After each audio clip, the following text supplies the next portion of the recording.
New India career forum मध्ये आपलं सर्वांचं स्वागत आहे। आज आपण एका महत्त्वाच्या विषयावर चर्चा करणार आहोत। सेल्स टॅक्स इन्स्पेक्टर, ज्याचं सध्याचं नाव स्टेट टॅक्स इन्स्पेक्टर आहे, म्हणजे एसटीआय। एसटीआय या परीक्षेचं स्वरूप नेमकं कसं आहे, पूर्व आणि मुख्य परीक्षेचा सिलेबस, कारण या पदासाठी मुलाखत घेतली जात नाही, तर या पूर्व आणि मुख्य परीक्षेचा सिलेबस त्यावर आपण सविस्तर चर्चा करणारच आहोत आणि या दोन्ही परीक्षांचा एकत्रित अभ्यास आपल्याला कशा पद्धतीने करायचा आहे। एसटीआयच्या मुख्य परीक्षेच्या बाबतीत जो पेपर क्रमांक 2 आहे, त्या पेपर क्रमांक 2 मध्ये इकॉनॉमिक्स या घटकावर ॲज अन एव्हरेज 45 ते 50 प्रश्न विचारले जातात। 2019 चा जर आपण पेपर पाहिला तर 55 प्रश्न आपल्याला विचारल्याचं या घटकावर दिसून येतं। या घटकाची तयारी कशा पद्धतीने करायची यावरही आपण बोलणार आहोत। सुरुवात मी पूर्व परीक्षेपासून करेन, परंतु सुरुवातीला मी एक गोष्ट सांगू इच्छितो महत्वाची, की ही परीक्षा महत्वाची यासाठी आहे कारण बऱ्याचदा विद्यार्थ्यांना राज्यसेवेची परीक्षा द्यायची असते किंवा युपीएससीची परीक्षा सुद्धा द्यायची असते, मात्र सुरुवातीला कुठलं तरी पद हातात असणं फार गरजेचं आहे असं त्यांना स्वतः वाटत असतं किंवा काहींचं पहिलंच ध्येय हे एसटीआय असू शकतं। मग मला असं वाटतं की एसटीआय हे पद अनेक बाबतीत महत्वाचं आहे, कारण त्याचा सिलेबस जर आपण पाहिला तर एका मर्यादित विषयामध्ये समाविष्ट आहे। मर्यादित विषय आहे ऍज कम्पेअर टू आपण राज्यसेवेकडे जर पाहिलं तर राज्यसेवेमध्ये 4 जीएसचे पेपर मेन्सला जर आपण पाहिले तर जीएस 1, 2, 3, 4 मराठी आणि इंग्लिशचा लँग्वेजचा अभ्यास असेल किंवा पूर्व परीक्षेमध्ये सीसॅटची जर आपण बाब पाहिली तर अशा अनेक गोष्टींच्या बाबतीत जर आपण एसटीआयला जर आपण बाजूला काढलं तर एक लवकर पद नक्कीच या एसटीआयचं मिळू शकतं। जर तुम्हाला पुढे राज्यसेवा द्यायची आहे, युपीएससी द्यायची असेल तरी सुद्धा हे पद घेऊन तुम्ही नक्कीच त्या परीक्षांचा अभ्यास करू शकता। त्याचं स्वरूप तुम्हाला सर्वांना माहिती आहे की 100 गुण 100 प्रश्न आणि 60 मिनिटे। नक्कीच या पूर्व परीक्षेमध्ये टाइम क्रायसिस असणार आहे। मग तो टाइम क्रायसिस आपण कशा पद्धतीने त्याला टॅकल करायचं ते मी पुढे सांगणारच आहे। सुरुवातीला आपण सिलेबस कडे जाऊया। सिलेबस तुम्हाला स्क्रीनवर दिसत असेल की चालू घडामोडी, जागतिक तसेच भारतातील, म्हणजे दोन्ही घडामोडी ज्या आहेत, मग जागतिक घडामोडीवर बरेचसे प्रश्न आपल्याला विचारले जातात आणि भारतातील घडामोडी मग त्यामध्ये वेगवेगळे स्कीम्स असतील किंवा काही ऑथर्स असतील, त्यांचे बुक्स असतील, काही महत्वाच्या व्यक्तीचं निधन झालं असेल वगैरे सेक्शन्स खूप सारे असतील। पूर्व परीक्षेमध्ये या आधीच्या वेगवेगळ्या लेक्चर्समध्ये मी बोललेलोच आहे चालू घडामोडीचा अभ्यास कशा पद्धतीने करायचा। डेली तुम्हाला न्यूजपेपर वाचायचंच आहे, लोकसत्ता पेपर तुम्ही नक्कीच वाचायला पाहिजे आणि स्वतःचे नोट्स काढायला पाहिजे। जेव्हा परीक्षा असते, कारण या घटकावर जवळपास 15 प्रश्न विचारले जातात, जेव्हा परीक्षा असते त्यावेळेस जे बाजारातली इतर मार्केटमधली जी पुस्तकं आहेत त्यामध्ये काही 6 महिन्याची पुस्तकं असतील, वार्षिकी असतील, हे नक्की वाचायला पाहिजे। त्यामध्ये मी स्पेशली उल्लेख करेल की अभिनव किंवा सकाळ दोनपैकी कुठलंही एक पुस्तक तुम्ही नक्कीच या घटकासाठी तुम्ही वापरू शकता।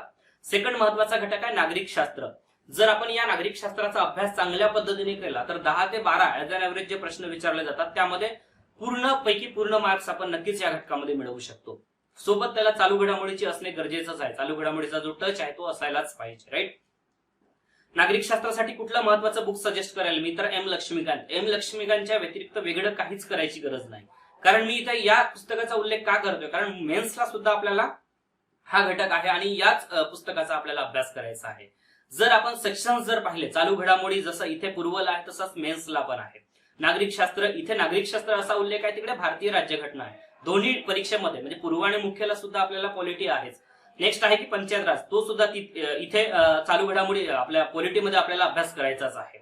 इतिहासाच्या बाबतीत दोन्हीकडे पूर्व आणि मुख्यला सुद्धा आहे। भूगोलाच्या बाबतीत पूर्व आणि मुख्यला सुद्धा आहे। अर्थव्यवस्था पूर्व आणि मुख्यला आहे। आपण सामान्य विज्ञान हा घटक जर सोडला तर बुद्धिमापन चाचणी सुद्धा दोन्हीकडे आपल्याला दिसतं। म्हणजे पूर्व परीक्षेचा वेगळा अभ्यास असा काही नाहीये, तो मुख्यमध्येच समाविष्ट होतो। मात्र पूर्व परीक्षेतील जे प्रश्न आहेत त्या प्रश्नाचं स्वरूप आपल्याला भिन्न असल्याचं दिसून येतं। त्यासाठी मी पॉलिटी, चालू घडामोडीच्या बाबतीत मी बोललेलो आहे। पॉलिटीच्या बाबतीत मी असं सांगेन की एम लक्ष्मीकांत तुम्ही वाचा आणि पंचायत राजच्या बाबतीत तुम्ही लवटे सरांचं जे पुस्तक आहे पंचायत राज ते तुम्ही वाचायलाच पाहिजे। जेव्हा परीक्षा आहे तेव्हा परीक्षेच्या कालावधीमध्ये आपल्याला फार कमी वेळ असतो, त्याच्यामुळे नोट्स फार गरजेचं आहे। त्यामुळे तुम्ही स्वतः नोट्स काढल्या तर बेटरच आहे, अन्यथा न्यू इंडिया करिअर फोरमची नोट्स सुद्धा तुम्हाला याच्यामध्ये फायदेशीर ठरू शकतात। ओके, जवळजवळ 260 पेजेसचे मी महत्वाचे नोट्स जे आहेत ते मी माझ्या अप्लिकेशनवर अपलोड करून दिलेले आहेत। पॉलिटीसाठी सुद्धा आमचा पूर्व परीक्षेसाठी एक वेगळा कोर्स सुद्धा आम्ही तयार केलेला आहे, ज्याचा मुख्य परीक्षेमध्ये सुद्धा तुम्हाला नक्कीच फायदा होणारच आहे।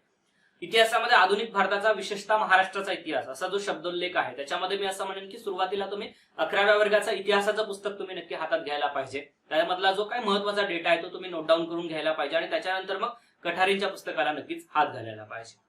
भूगोलाच्या बाबतीत मी असं म्हणेन की महाराष्ट्राच्या भूगोलाच्या विशेष अभ्यासासह मग त्याच्यामध्ये पृथ्वी, जगातील विभाग, हवामान, अक्षांश, रेखांश, महाराष्ट्रातील जमिनीचे प्रकार, पर्जन्यमान, प्रमुख पिके, शहरे, नद्या, उद्योगधंदे इत्यादी खूप सारे घटक आपल्याला सविस्तर दिलेले आहेत। जेव्हा खूप सारे घटक दिलेले असतात तेव्हा आपण समजून जायचं की सिलेबस सविस्तर दिलेला आहे आणि त्या सिलेबसच्या व्यतिरिक्त आपल्याला जायची गरज नाहीये, बरोबर आहे. त्यामुळे भूगोलाचा सिलेबस जो आहे तो एकदम व्यवस्थित दिलेला आहे. 15 प्रश्न या घटकावर विचारले जातात. भूगोलासाठी मी असं म्हणेन की खतीब सरांचं पुस्तक किंवा सौदी सरांचं पुस्तक, परंतु याच्या आधी तुम्हाला काय करायला पाहिजे, स्टेट बोर्डची सगळी पुस्तकं जी आहेत त्याच्यामध्ये 5वी ते 11वी 12वी पर्यंतची. परंतु हा जो मी सरसकट पुस्तक नाही सांगतोय की 5वी ते 12वीची सरसकट पुस्तकं वाचा. सिलेबस आपल्याला दिलेला आहे, त्या सिलेबसनुसार जो काही भाग आपल्याला स्टेट बोर्डच्या पुस्तकामध्ये सापडतो, ज्या बेसिक कन्सेप्ट आपल्याला सापडतात, मग पृथ्वीचं अंतरंग, हवामान, आर्द्रता हे घटक जे विचारले जातात परीक्षेमध्ये, तर या घटकांचा अभ्यास आपल्याला त्या त्या सेक्शन्स मध्ये, म्हणजे 9व्या वर्गाचं पुस्तक असेल, 8व्या वर्गाचं असेल तर त्याच्यामध्ये तो सापडतो. तर तेवढ्याच घटकांचा तुम्हाला स्टेट बोर्ड मधून अभ्यास करायचा आहे, इतर बाकीचा डेटा वाचायचा नाहीये. जेव्हा तुम्ही प्रिलिम्सचा अभ्यास करता त्यावेळची गोष्ट मी सांगतोय. ओके, मुख्यच्या बाबतीत मी पुढे बोलणारच आहे भूगोलाचा अभ्यास कशा पद्धतीने करायचा आहे. अर्थव्यवस्थेच्या बाबतीत बघा, भारतीय अर्थव्यवस्था त्याच्यामध्ये राष्ट्रीय उत्पन्न, शेती, उद्योग, परकीय व्यापार, बँकिंग, लोकसंख्या, दारिद्र्य, बेरोजगारी, मुद्रा आणि राजकोषीय नीती इत्यादी. आणि नेक्स्ट आहे शासकीय अर्थव्यवस्था, त्याच्यामध्ये अर्थसंकल्पाचा जो भाग आहे. याच्यासाठी मी असं म्हणेन की सुरुवातीला 11वी आणि 12वीची दोन्ही पुस्तकं तुम्ही वाचायला पाहिजे. मी अनेक लेक्चर सुद्धा त्यावर रेकॉर्ड केलेले आहेत, खाली डिस्क्रिप्शन बॉक्समध्ये त्याची लिंक दिलेली आहे. आणि इकॉनॉमिक्स साठी आम्ही न्यू इंडिया करिअर फोरम द्वारा एक स्पेशल प्रिलिम्स कोर्स सुद्धा आम्ही तयार केलेला आहे, तो सुद्धा तुम्ही नक्कीच जॉईन करू शकता. संदर्भ साहित्याला घ्यायला पाहिजे. त्याच्यामध्ये कोळंबे सरांचं पुस्तक असेल किंवा देसले सरांचं पुस्तक असेल, दोनपैकी कुठलंही एक पुस्तक तुम्ही याच्यामध्ये वाचायला पाहिजे. नेक्स्ट आहे सामान्य विज्ञान. सामान्य विज्ञानामध्ये भौतिकशास्त्र, रसायनशास्त्र, प्राणीशास्त्र, वनस्पती आणि आरोग्यशास्त्र या घटकांवर प्रश्न विचारले जातात. सुरुवातीला आयोगाचे जे प्रश्न आहेत या आधीचे ते तुम्ही नीट करून घ्या आणि त्याच्यानंतर मग स्टेट बोर्डची पुस्तकं, जसं मी आधी सांगितलंय भूगोलामध्ये की जेवढे महत्वाचे घटक आहेत तेवढेच तुम्हाला इथे करायचे आणि जे मेजर आहेत, जे नेहमी विचारले जातात, एव्हरग्रीन टॉपिक आहे, ते तुम्हाला स्टेट बोर्ड मधून करायचे आहेत. त्यासाठी तुम्हाला इतर पुस्तकांच्या बाबतीत जर मी असं म्हणेन की संदर्भ साहित्याच्या बाबतीत भस्के सरांचं पुस्तक तुम्ही नक्कीच वापरू शकता. बुद्धिमापन चाचणी आणि अंकगणिताच्या बाबतीत अनिल अंकलगी सरांचं पुस्तक असेल आणि त्याच्या बाबतीत अजून जर पुस्तक अंकगणिताच्या बाबतीत जर पाहिलं आपण तर मॅजिक ऑफ मॅथमॅटिक्स नावाचं जे पुस्तक आहे तेही किंवा पंढरीनाथ राणे सरांचं पुस्तकही तुम्ही वापरू शकता. स्पेशल महत्वाची गोष्ट सांगू इच्छितो की बुद्धिमापन चाचणी आणि अंकगणितामध्ये सराव फार महत्वाचा आहे. त्याच्यामुळे तुम्ही जास्तीत जास्त जर तुम्ही सराव कराल आणि या आधीचे जे वेगवेगळे पेपर्स आहेत आयोगाचे त्या प्रश्नपत्रिकांचा जर तुम्ही अभ्यास कराल तर या घटकाचा अभ्यास चांगल्या पद्धतीने होऊ शकतो. न्यू इंडिया करिअर फोरमचा प्रिलिम्स स्पेशल तुम्ही जर कोर्स जॉईन करायलाच पाहिजे असं मला वाटतं, कारण त्याच्यामध्ये जवळजवळ आम्ही 150 लेक्चर्स आम्ही अपलोड केलेले आहेत. जर तुम्ही या सगळ्या सेक्शनचा जर अभ्यास केला, चालू घडामोडीपासून बुद्धिमापन चाचणीपर्यंत, तर प्रत्येक घटकावर आम्ही व्हिडिओ लेक्चर्स रेकॉर्ड केलेले आहेत. ते सगळे लेक्चर्स तुम्हाला तुमच्या वेळेनुसार कधीही पाहता येतील आणि त्याच्या या सगळ्या लेक्चर्स सोबतच आम्ही नोट्स सुद्धा समाविष्ट केलेलेच आहेत. आता आपण मुख्य परीक्षेकडे जाऊया. मुख्य परीक्षेचे जे स्वरूप आहे ते सुरुवातीला जाणून घेऊया. मुख्य परीक्षेमध्ये 2 महत्वाचे पेपर्स आहेत. एक पहिला पेपर मराठी, इंग्रजी आणि सामान्य ज्ञान या 3 घटकांचा समावेश याच्यामध्ये आहे. त्याचे गुण जर आपण पाहिले तर 100 गुणांसाठी मराठी, इंग्रजी 60 गुणांसाठी आणि सामान्य ज्ञान 40 गुणांसाठी आहे. राईट. प्रश्नांची संख्या जर आपण पाहिली तर 50 प्रश्न हे मराठीमध्ये, इंग्रजीमध्ये 30 प्रश्न, सामान्य ज्ञानावर 20 प्रश्न आणि जो पेपर क्रमांक 2 आहे तो 200 गुणांसाठी आहे आणि 100 प्रश्नांची संख्या आहे, ज्याचा दर्जा पदवीचा आहे. माध्यम मराठी आणि इंग्रजी दोन्ही माध्यमात असेल. कालावधी दोन्ही पेपरचा 1-1 तास असल्याचं आपल्याला दिसतं. या परीक्षेचं स्वरूप आपण आता पाहिलं. आता सिलेबस कडे जाऊया. पहिला जो पेपर आहे, पेपर क्रमांक 1 मराठी, इंग्रजी, सामान्य ज्ञान, या घटकामध्ये काय विचारलं जातं की सर्वसामान्य शब्दसंग्रह, वाक्यरचना, व्याकरण, म्हणी, वाक्प्रसार आणि त्यांचा अर्थ, उपयोग तसेच उत्तरावरील प्रश्नांचे उत्तरे, ह्या सगळ्या घटकांसह जर आपण सुरुवातीला जसं मी सांगितलं की 100 गुणांसाठी 50 प्रश्न संख्या जी आहे या पेपरमध्ये आपल्याला दिसते. तर याच्यासाठी मी तुम्हाला मराठीसाठी बुकलिस्ट असं सांगेल की मोरा वाळंबे सरांचं जे पुस्तक आहे, मोरा वाळंबे यांचं पुस्तक तुम्ही रेफर करायला पाहिजे आणि प्रॅक्टिससाठी बाळासाहेब शिंदे यांचं पुस्तक सुद्धा तुम्ही वापरू शकता. परंतु मराठीच्या बाबतीत मोरा वाळिंबे मोर दॅन सफिशियंट आहे, एक पुस्तक केलं तरी भरपूर आहे. ओके. इंग्रजीसाठी मी असं म्हणेन की सुरुवातीला तुमचं बेसिक इंग्लिश जर फारच कच्चं असेल तर तुम्ही न्यू इंडिया करिअर फोरमचे लेक्चर्स तुम्ही सुरुवातीला पाहायला पाहिजे. त्यामध्ये पूर्ण ए पासून झेड पर्यंत बेसिक टू ऍडव्हान्स सुरुवातीला सरांनी शिकवलेलं आहे आणि त्याच्यानंतर तुम्ही संदर्भ साहित्य म्हणून याचाही वापर करू शकता. त्यामध्ये रेन मार्टिनचं पुस्तक असेल, पालांड सुरी असेल, किंवा जर अगदीच तुम्हाला फार मराठीमधूनच अभ्यास करायचा आहे इंग्रजी या विषयाचा तर मग बाळासाहेब शिंदे सरांचं पुस्तक तुम्ही नक्कीच वाचू शकता. सामान्य ज्ञान याच्यामध्ये वेगळे असे फार घटक नाहीये जे आपण प्रिलिम्स मध्ये पाहिले. चालू घडामोडी जागतिक तसंच भारतातील जे इथेही आहे तिथेही आहे. त्यासाठी मी जसं सुरुवातीला सांगितलं की अभिनवचं जे पुस्तक आहे फिरोज पठाण सरांचं ते तुम्ही नक्कीच वाचायला पाहिजे आणि लोकसत्ता डेली तुम्ही वाचायलाच पाहिजे. चालू घडामोडी आपण झालं माहिती अधिकार कायदा आणि महाराष्ट्र लोकसेवा हक्क अधिनियम, यासाठी वेगळं काही करायची गरज नाहीये. न्यू इंडिया करिअर फोरमच्या लेक्चर्स मधून तुम्ही हे सगळं कव्हर करू शकता.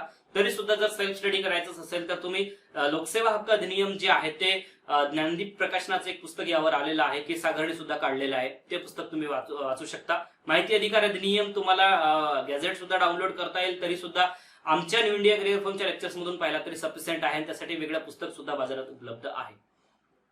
संगणक माहिती तंत्रज्ञान पार्टीचं पुस्तक तुम्ही माहिती अधिकारासाठी नक्कीच वापरू शकता.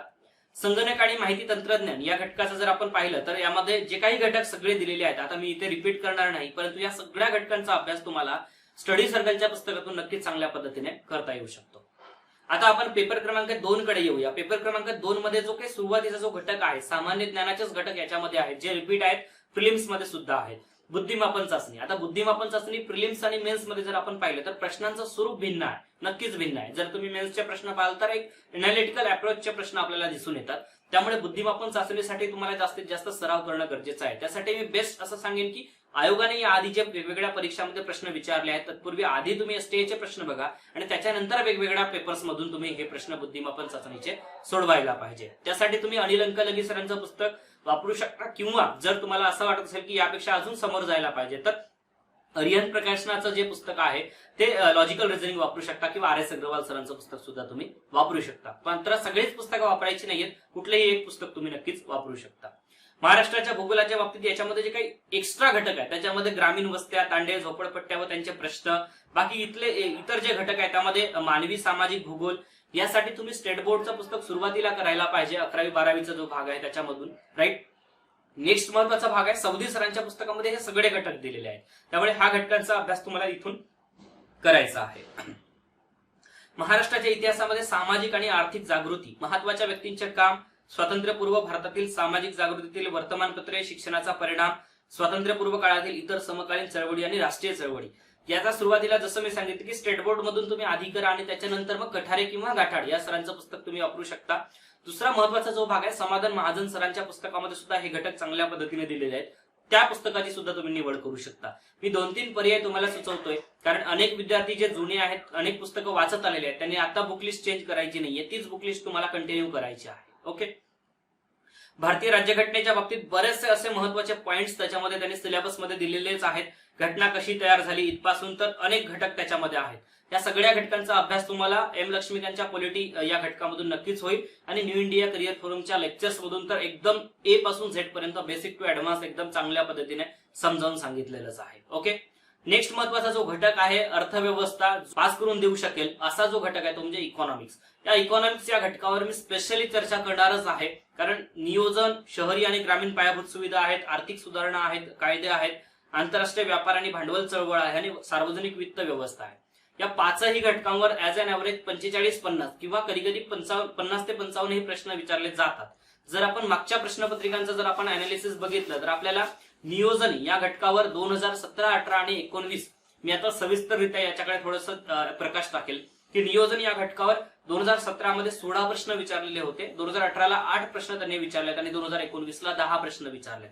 सेक्शन जर आपण पाहिलेत नियोजनावर ऍज अन ऍव्हरेज हे 10 प्रश्न विचारले जातातच. 2019ला 10 प्रश्न त्यांनी विचारले. त्यानंतर ग्रामीण पायाभूत सुविधा त्याच्यावरही 10 प्रश्न आहेत. आर्थिक सुधारणा कायदे यावर 9 प्रश्न आहेत. आंतरराष्ट्रीय व्यापार 9 प्रश्न आहेत आणि सार्वजनिक वित्तावर 14 प्रश्न त्यांनी विचारले.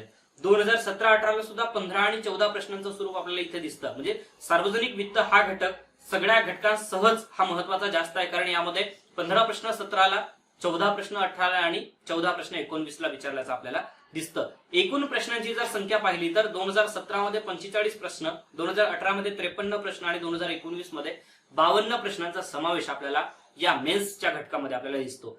नियोजन, शहर, पायाभूत सुविधा, सुधारणा कायदे आणि व्यापार आणि सार्वजनिक वित्त व्यवस्था या सगळ्या घटकांच्या अभ्यासासाठी मी तुम्हाला असं म्हणेन की सुरुवातीला तुम्ही 11वी आणि 12वीची पुस्तकं चांगल्या पद्धतीने करा, जसं आपण प्रिलिम्ससाठी पण करणारच आहोत.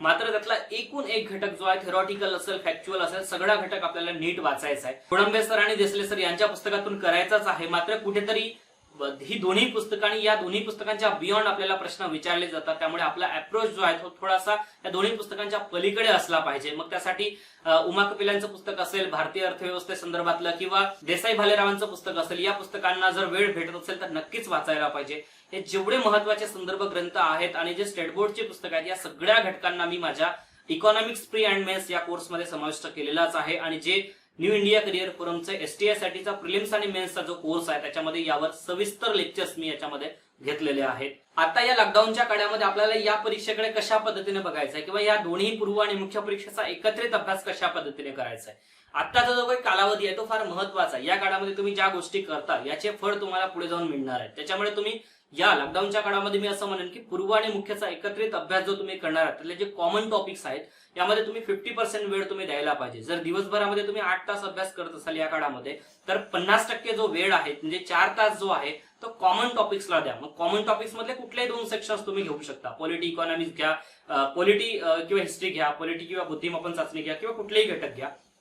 मात्र जो 50% जो उर्वरित जो कालावधी आहे त्याच्यामध्ये तुम्हाला इंग्लिश ग्रामर आणि जो इकॉनॉमिकचा जो सेक्शन आहे त्याला तुम्ही द्यायला पाहिजे, कारण हे 2 अतिशय महत्वाचे घटक आहेत. बऱ्याच विद्यार्थ्यांना इंग्लिश ग्रामर संदर्भात भीती असते, त्यामध्ये स्कोर ते करू शकत नाही. त्याच्यामुळे त्याच्यामध्ये आपल्याला स्कोर करायचा आहे, कारण आपल्याला ही फक्त परीक्षा द्यायची नाहीये तर चांगल्या पद्धतीने स्कोर करायचा आहे. त्याच्यामुळे तुम्हाला इंग्लिश ग्रामरला फोकस करायलाच पाहिजे. दुसरा महत्वाचा जो घटक आहे इकॉनॉमिक्स, कारण जवळजवळ 15 प्रश्न प्रिलिम्स मध्ये आहेत आणि इकडे 55 जे प्रश्न आहेत ते इकडे विचारले जातात मेन्स मध्ये. तर त्याच्यामुळे या दोन्ही घटकांचा अभ्यास, दोन्ही परीक्षेसाठीचा जो अभ्यास आहे तो आपल्याला चांगला करायचा आहे. जसं मी तुम्हाला याआधी सांगितलं की एसटीएची परीक्षा ही अतिशय महत्वाची आहे. एखादं पद आपल्या हाती असलं की आपल्याला पुढच्या परीक्षेचा अभ्यास करणं सोपं जातं. जर तुम्ही ही परीक्षा सिरियसली देऊ इच्छित असाल तर न्यू इंडिया करिअर फोरमचा एसटीए साठीचा स्पेशल प्री मेन्स हा कोर्स नक्की जॉईन करायला पाहिजे. संपूर्ण वर्षभरासाठीचा असेल. या कोर्समध्ये प्रिलिम्स आणि मेन्सचे दोन्हीचे लेक्चर्स असतील. जवळजवळ 300 लेक्चर्स आम्ही या कोर्स समाविष्ट करणार आहोत आणि त्यासोबतच तुम्हाला नोट्स सुद्धा उपलब्ध होतील आणि त्यासोबत टेस्ट पेपर, त्याच्यामध्ये प्रिलिम्स आणि मेन्स साठीचे दोन्ही टेस्ट पेपर 1500 असे 3000 MCQ सुद्धा या कोर्समध्ये असणार आहे. त्यासाठी तुम्हाला न्यू इंडिया करिअर फोरमचा ऍप डाउनलोड करायचा आहे. अधिक माहितीसाठी तुम्हाला 9284 9750 48 या क्रमांकावर संपर्क करता येईल. धन्यवाद.